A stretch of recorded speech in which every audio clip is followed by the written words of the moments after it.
Next example है show that gradient of A dot product R vector is equals to A रहेगा।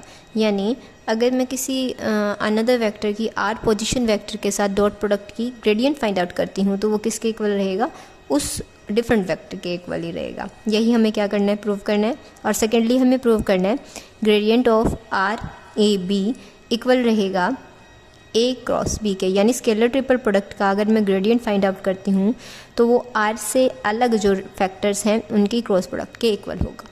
ठीक है, ये हमें यहाँ दो चीज़ प्रूव करनी है। फर्स्टली हम लेट कर लेते हैं हमारा वेक्टर ए और वेक्टर आर। ए हमारा इक्वल हो जाएगा A1 आई कैप प्लस A2 जे कैप प्लस A3 के कैप। आर वेक्टर इक्वल रहेगा x I cap plus Y J cap plus Z के कैप। ठीक है, तो यहाँ इन दोनों की हमें फर्स्टली क्या करनी है, डॉट प्रोडक्ट करनी है, देन इस पर ग्रेडियंट अप्लाई करेंगे। यहाँ क्या कर दिया हमने, डॉट प्रोडक्ट कर दिया। आई की आई वाले वेक्टर से हो गई है, जे की जे वाले फैक्टर से और के की के वाले फैक्टर से। तो यहाँ पे आ गया A1 x plus A2 y plus A3 z। ठीक है, अब इस पर क्या करना है, ग्रेडियंट अप्लाई। ग्रेडियंट का क्या होता है फॉर्मूला हमारे पास, ये I cap curl over curl x plus J into में curl over curl Y plus के cap curl over curl Z, साथ में रहेगा vector A dot product vector R के साथ। ओके, अब क्या करेंगे, इसकी जो वैल्यू थी ना उसको उठा के यहाँ पे पुट कर देंगे। अब ये जो है वैल्यू इसके साथ भी, इसके डेरिवेटिव में जाएगी, इसके साथ भी और इसके साथ भी, तीनों के साथ टर्म को राइट कर दिया।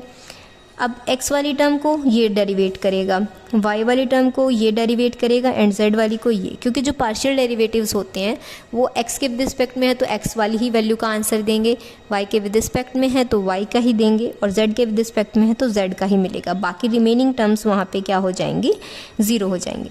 तो हमारे पास यहाँ से क्या आ जाएगा, A1 आई कैप, यहाँ से आ जाएगा A2 जे कैप, यहाँ से आ जाएगा A3 के कैप। तो ये वापस से हमारे पास क्या मिल गया हमें, वेक्टर ए।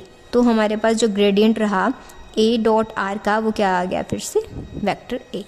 यही हमें प्रूव करना था। अब सेकेंडली हमें क्या प्रूव करना है कि जो ग्रेडियंट होगी स्केलर ट्रिपल प्रोडक्ट की वो उन आर को छोड़ के बाकी दोनों वेक्टर्स की क्रॉस प्रोडक्ट के इक्वल होगी। ओके, तो इसमें क्या करेंगे, हमने ये तो प्रूव कर चुके हैं, इसमें हम क्या कर देंगे, यहाँ से ए क्रॉस बी से रिप्लेस कर देंगे। इसको यहाँ पे पुट करेंगे, gradient of a cross b dot product r के साथ इक्वल रहेगी ए क्रॉस बी के। अब ये क्या बन गया, स्केलर ट्रिपल प्रोडक्ट। तो ये हो गया vector a vector b and vector r. अब हमें पता है स्केलर ट्रिपल प्रोडक्ट की फर्स्ट प्रॉपर्टी से, अगर मैं इसका साइक्लिक ऑर्डर सेम रखूँ तो मैं इन जो है हमारे वेक्टर्स हैं उनको मैं आगे पीछे कर सकती हूँ, बस साइक्लिक ऑर्डर सेम रहना चाहिए। अगर ए के बाद बी है, बी के बाद आर है, आर के बाद ए ही आना चाहिए हमारा। तो इस वे में हमने इसको चेंज किया, आर ए बी इक्वल आ गया हमारा ए क्रॉस बी के। सेकेंडली हमें यही प्रूव करना था। ये था आपका एग्जाम्पल। नेक्स्ट एग्जाम्पल है आपके पास,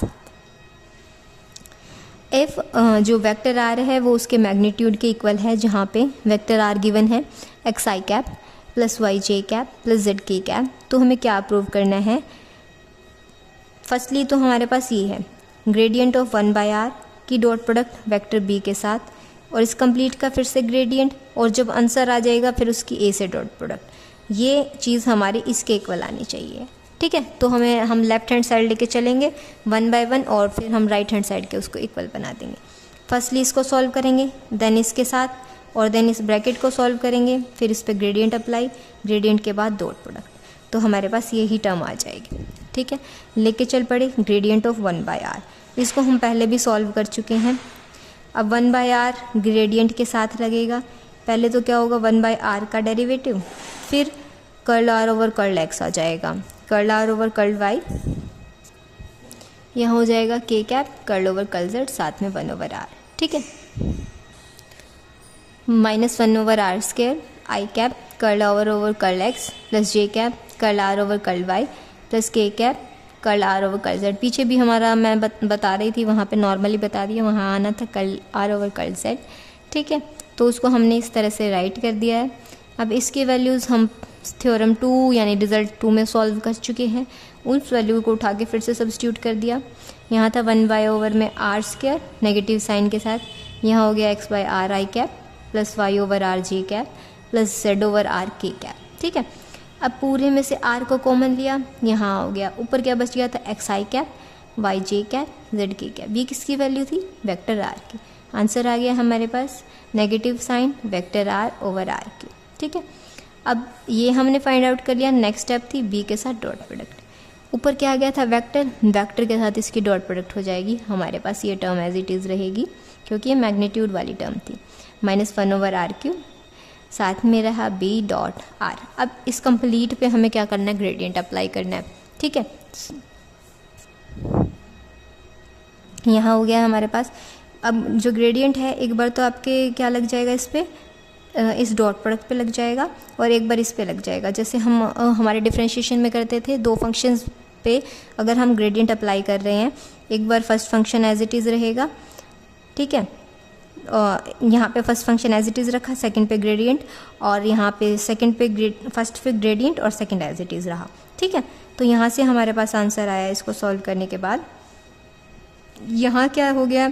जहाँ पे हमारा फर्स्ट फंक्शन तो एज इट इज़ था, सेकंड पे ग्रेडियंट लगा। अब ये हमने पढ़ा था इससे पीछे वाली एग्जांपल में, अगर ग्रेडियंट लग रहा है r पोजीशन वेक्टर के किसी और एनी अदर वेक्टर के साथ, तो वो किसके इक्वल हो जाता है? उसके खुद के वेक्टर के। तो यहाँ वेक्टर b आ जाएगा प्लस में।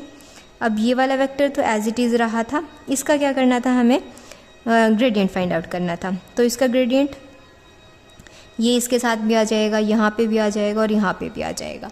ठीक है, तो यहाँ पे पहले हम क्या करेंगे? r नेगेटिव साइन के साथ -3 का हम क्या करेंगे? पहले डेरिवेटिव करेंगे। तो यहाँ क्या होगा? -3 आगे, नेगेटिव साइन बाहर ऑलरेडी था, एक पावर और क्या हो जाएगी? सब्ट्रैक्ट। अब यहाँ पे हम आगे थे, इसका डेरिवेटिव क्या हो गया था? +3 ओवर r⁴। ठीक है, तो यहाँ ये आ गया है। बाकी अंदर सबके साथ क्या बच जाएगा? आपका r, क्योंकि ये वाली टर्म हर किसी के साथ कॉमन आएगी। हमने कॉमन ले लिया 3 ओवर r⁴।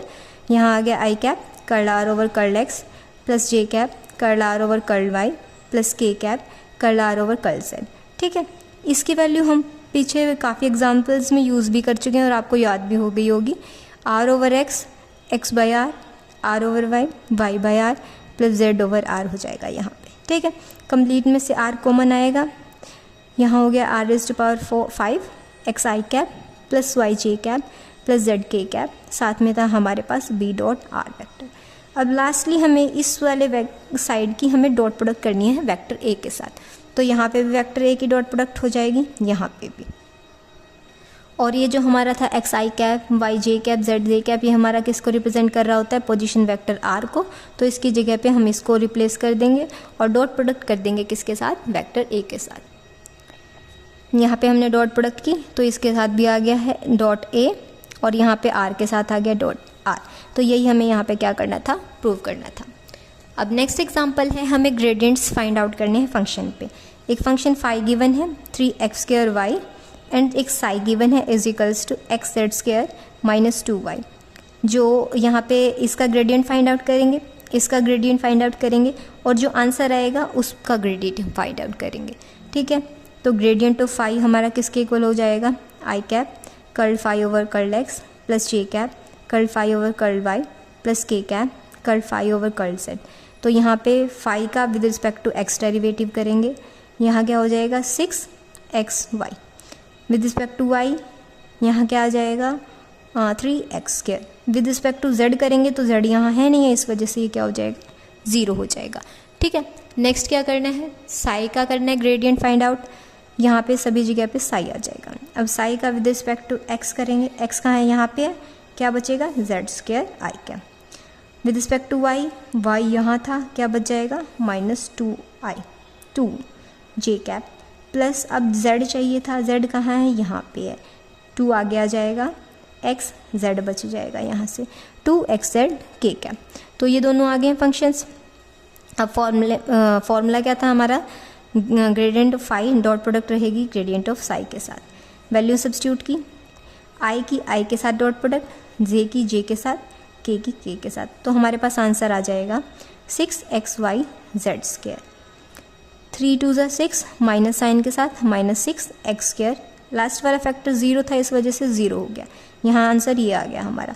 अब इस कंप्लीट का भी हमें क्या फाइंड आउट करना है? ग्रेडियंट फाइंड आउट करना है। ग्रेडियंट का फंक्शन फॉर्मूला हमारा i cap curl over curl x plus J cap curl over curl Y plus के cap curl over curl z. इसकी वैल्यू यहाँ पे ये फंक्शन की हमने यहाँ सब्स्टिट्यूट कर दी।